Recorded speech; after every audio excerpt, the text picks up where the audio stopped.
დღეს კიდევ ერთი მნიშვნელოვანი დღეა ჩვენი ქვეყნის უახლოეს ისტორიაში. თავისუფალი არჩევნები, რომელიც უკანასკნელ პერიოდში განუხრელად მიმდინარეობს საქართველოში, დღესაც ესეთი ერთ-ერთი საინტერესო არჩევნებია და ძალიან მნიშვნელოვანია.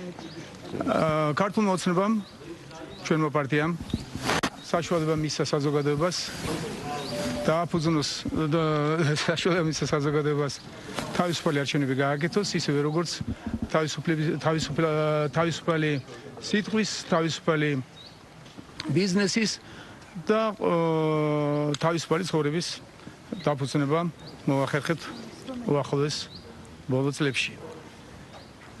13 წელიწადია მოგეხსენებათ, რაც ქართული ოცნება ხელისუფლებაშია, ჩვენ ყველა მიმართულებით შთამბეჭდავ წარმატებებს მივახციეთ საზოგადოებასთან ერთად, მაგრამ ყველაზე დიდი წარმატება, ყველაზე დიდი მიღწევა, რასაც შეიძლება ხაზი გაუსვათ, გახლავთ ის, რომ როგორც ქართული ოცნების წევრებმა, ისე საზოგადოებამ მოახერხა და ისწავლა კარგი ანალიზის გაკეთება, ობიექტური ანალიზის გაკეთება, კრიტიკული აზროვნების განვითარება.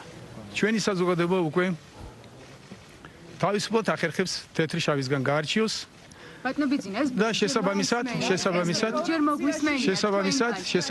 ჩვენ ყოველთვის გებულობთ ისეთ შედეგებს, როგორც საზოგადოებას უნდა. სამოქალაქო საზოგადოების განვითარება, რომელიც მოახერხა